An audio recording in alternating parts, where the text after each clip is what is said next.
L'épidémie à virus Ebola qui sévit dans 3 provinces de l'Est de la RDC continue à mobiliser des nations.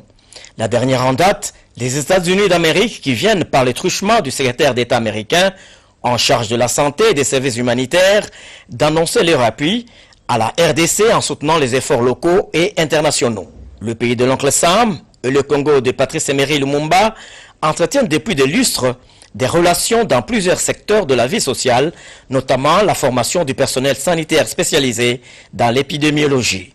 Le secrétaire d'État américain Alex Azar a exprimé l'engagement de l'administration Trump de travailler ensemble pour éradiquer la maladie et arrêter la progression du virus. Le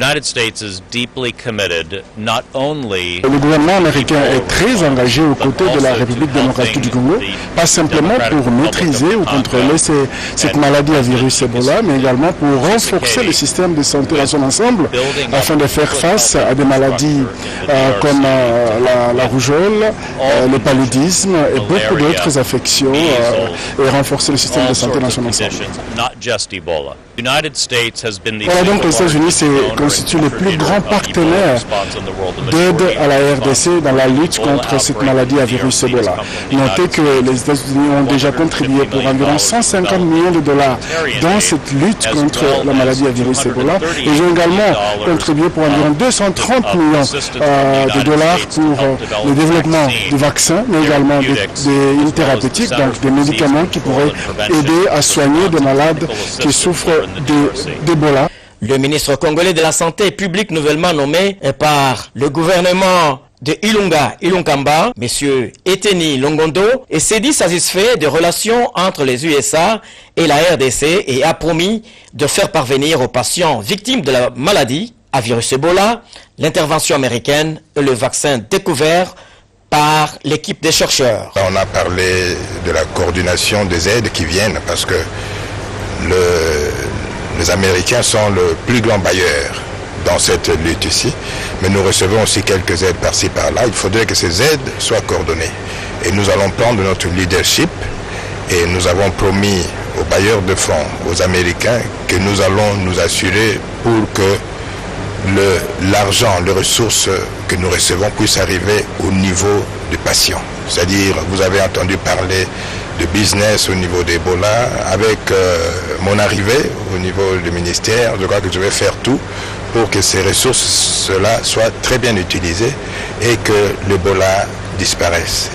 Il faudrait que nous puissions nous assurer, bien le gérer pour que ça arrive au niveau des malades.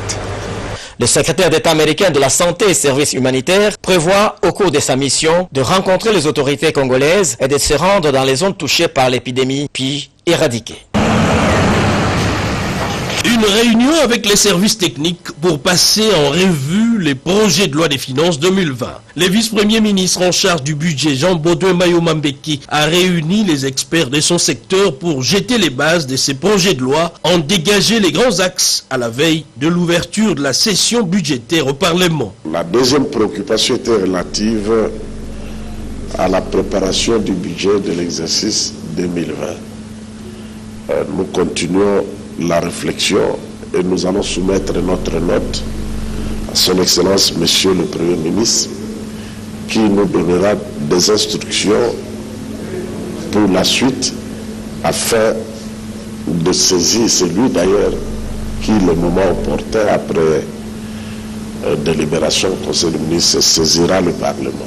Cependant, une mise au point détail après l'examen du budget rectificatif 2019 et contrairement aux mauvaises langues, le programme d'urgence des 100 jours du chef de l'État Félix-Antoine Tshisekedi n'a jamais été extra-budgétaire. Contrairement à ce que d'aucuns pensent, le programme des 100 jours n'est pas un programme extra-budgétaire. Le budget 2019 avait prévu des fonds pour les investissements.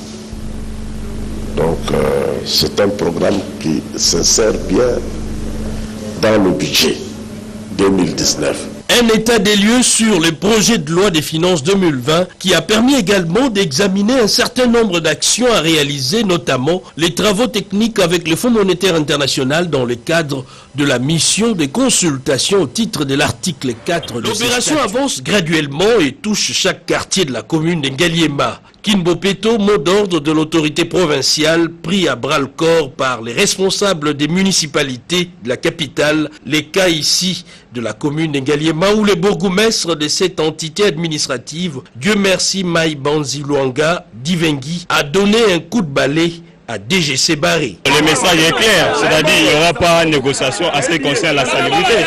Nous devons faire un effort de mettre nos caniveaux, nos avenirs propres, notre environnement propre pour que nous puissions aller de l'avant.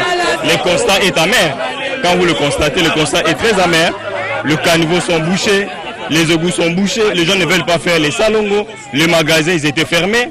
Mais dès qu'on a lancé le message, on a donné aussi les policiers et le consigne qui puissent aller faire fermer les magasins parce que ces magasins ils ne peuvent pas vendre dans le délai qui est fixé pour le salon au niveau du gouvernorat provincial. C'est lui qui va polluer l'environnement, il va payer. Mais les gens qui ne vont pas obtempérer aux lois, on va appliquer la loi. Ils auront des pénalités. Les gens qui ne vont pas fermer leurs magasins pendant le temps qui est fixé pour les salons, on va passer à la vitesse supérieure. C'est une option levée qui doit aboutir à un résultat, celui d'une commune de Ngaliema assez... Un partenariat gagnant-gagnant pour trouver des solutions aux nombreux défis qui se posent dans les sous-secteurs de l'éducation avec cette grande innovation, la gratuité de l'enseignement de base.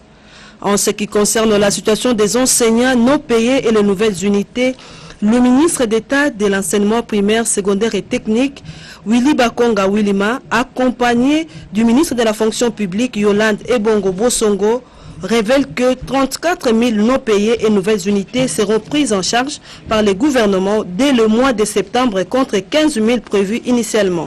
Puisque vous et nous sommes animés d'une grande volonté de faire avancer les choses. Et je demeure respectueux du principe de partenariat. Principe de partenariat au monde de gestion, au monde de dialogue. Un dialogue social qui sera institué dès maintenant. À ce titre, je reste vraiment ouvert à toutes les sollicitations pour la recherche de voies et moyens du développement de notre secteur. Une bonne nouvelle fort saluée par le bon syndical qui se range derrière l'engagement du président de la République, Félix-Antoine Tshisekedi Tshilombo, dans l'amélioration des conditions salariales des enseignants. La ministre de la fonction publique a réitéré la volonté du gouvernement de la République de signer un protocole d'accord avec le bon syndical en plus de l'envoi de missions en provenance pour le nettoyage du fichier des enseignants. D'accord. C'est-à-dire que le truc est en marche, n'est-ce pas? Chaque partenaire, chaque partie prenante est en train de vouloir honorer son engagement tant soit peu. Et c'est un acte que nous, gouvernement, nous saluons.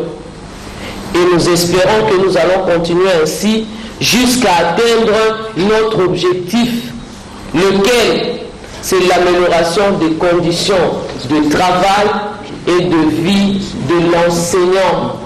Cette rencontre s'inscrit dans le cadre du nouveau leadership tant à la tête du pays qu'au niveau du programme du gouvernement. Dès lors, le ministre des Transports et Voies de Communication se doit de veiller sur le bon fonctionnement du parc en accord avec les concessionnaires. Les bus qui sont passés de 250 à 490 à ce jour, mais tous ne sont pas opérationnels. Au cours de cette rencontre avec les nouveaux patrons des transports et voies de communication, Didier Mazenga Mukanzu, l'association des exploitants de bus Esprit de Vie, APEFCO, GIT et la coordination ont expliqué à l'autorité le pourquoi des arriérés des remboursements des crédits, pourtant rabattus à $600 par mois au lieu de $1110 au départ. L'avarie des moteurs le manque de pièces de réchange, la dépréciation monétaire, autant de facteurs qui plombent le fonctionnement des bus, ont expliqué les exploitants. Qu'à cela ne tienne, le ministre Didier Mazenga, ensemble avec le vice-ministre Jacques Keyuma, sont déterminés à mettre de l'ordre et à insuffler une impulsion nouvelle dans ce secteur. Nous sommes engagés à pouvoir faire l'état des lieux du ministère. Aujourd'hui, c'était le tour avec les ONG qui étaient censés pouvoir distribuer le bus communément appelé Esprit de vie. Nous avions échangé et je me suis engagé de pouvoir continuer et j'ai promis de pouvoir formaliser la coordination pour permettre à rendre crédible ce projet. Esprit de vie est l'antithèse d'Esprit de mort, un programme gouvernemental dont la création remonte en 2014. Saison agricole apporte son cortège de réalités au centre pilote Laurent Désiré Kabila à Kanyamaka CC. Si la saison dernière, l'on a connu une production agricole inattendue, il n'en est pas le cas aujourd'hui pour la saison agricole 2019-2020. Le service national a mis les bouchées doubles pour que tout soit ordonné et faire des choses autrement au cours de la saison agricole en cours. Le commandant du service national, le général Jean-Pierre Kabongo Kabouik, a pris toutes les dispositions pour réaliser 1500 hectares pour la saison 2019-2020 avec l'acquisition des tracteurs de grande puissance, des engrais en quantité industrielle, des semences, des herbicides, sans oublier un nouveau sémoir et autres pulvérisateurs de haute technologie. Il y a de quoi s'attendre à une grande moisson. Pour cette année, les efforts ont été fournis et le gouvernement a été sensibilisé. Il y a eu quelques moyens qui ont été mis à notre disposition, nous ne pouvons pas les nier. Les engrais ont bien été mis à notre disposition, la sémence, l'herbicide, même les machines. Aujourd'hui, vous pouvez voir quel type de machines nous avons pour vous dire que nous avons tiré les leçons de l'année passée. La sensibilisation au niveau du gouvernement a été faite. C'est vrai, mais nous allons faire 1500 hectares. Comparé aux 200 hectares de l'année passée, c'est x7. Si au moins chaque année, on peut multiplier par 7, cela signifie que l'année prochaine, la campagne prochaine, on va faire 10 000 hectares. Et nous sommes heureux. Plus rien ne peut arrêter la détermination des autorités du pays de faire le service national un instrument de développement entièrement au service du peuple congolais afin de contribuer à la sécurité alimentaire en République démocratique. Aux affaires sociales, l'heure est au traitement des dossiers urgents. Tout d'abord, des orientations au personnel pour l'efficacité dans les travails. La ministre des Affaires sociales, Rose Boyata Monkajou, a accordé une audience à une délégation du Fonds national de promotion et des services sociaux, conduite par sa directrice générale, Alice Mirimo, venue présenter 2 projets d'intérêt communautaire. Je suis venue pour lui annoncer 2 projets importants qui sont en cours d'exécution. C'est d'abord le projet en rapport avec la sortie des enfants dans les mines artisanales de cobalt qui a été lancé le 27 août à Kolwezi.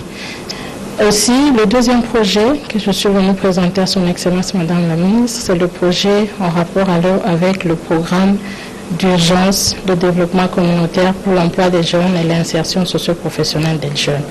La représentante de l'ONU Femmes, Awan Ndiaye, est entrée en contact pour la première fois avec la ministre des Affaires sociales pour évoquer des questions liées au domaine des collaborations entre les 2 parties. Ma visite aujourd'hui était pour venir lui réitérer nos félicitations en tant qu'ONU Femmes, en tant que partenaire, lui souhaiter bonne chance dans sa nouvelle mission, mais également échanger avec elle sur les domaines dans lesquels nos 2 institutions pourront collaborer ensemble. Et pour approfondir cette question, la ministre des Affaires sociales, Rose Boyata Monkajou, a conduit son hôte auprès de la ministre déléguée en charge des personnes vivant avec handicap et autres personnes vulnérables, Irène Essambodiata, pour examiner les matières spécifiques communes. Pour le gouverneur de la province de Maïndombe, Paul Poutou, le Maïndombe est une province post-conflit qui nécessite une attention particulière que la République démocratique du Congo soit dotée d'une politique nationale d'aménagement du territoire comme cadre de planification spatiale du développement durable. Cette matière, qui relève du département hautement stratégique et important au sein du gouvernement, a été confiée à un chevronné à la personne des AG Aj Matembo Toto. Le chef de l'État, Félix Antoine Tshisekedi Tshilombo, y a accordé une importance particulière lors du premier conseil des ministres. Il a donné des orientations claires et précises pour le bon fonctionnement de ces ministères. Pour nous, nous disons que c'était une belle occasion parce que le chef de l'État a été clair dans ses propos.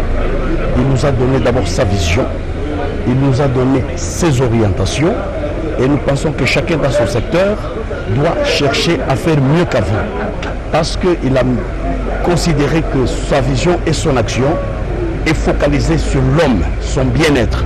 Donc chacun dans son secteur doit chercher à tout prix que le bien-être de l'homme congolais soit garanti. Des réformes dans ces secteurs sont envisagées dans le tout prochain jour, à Rancherie AG Aj Matembo Toto.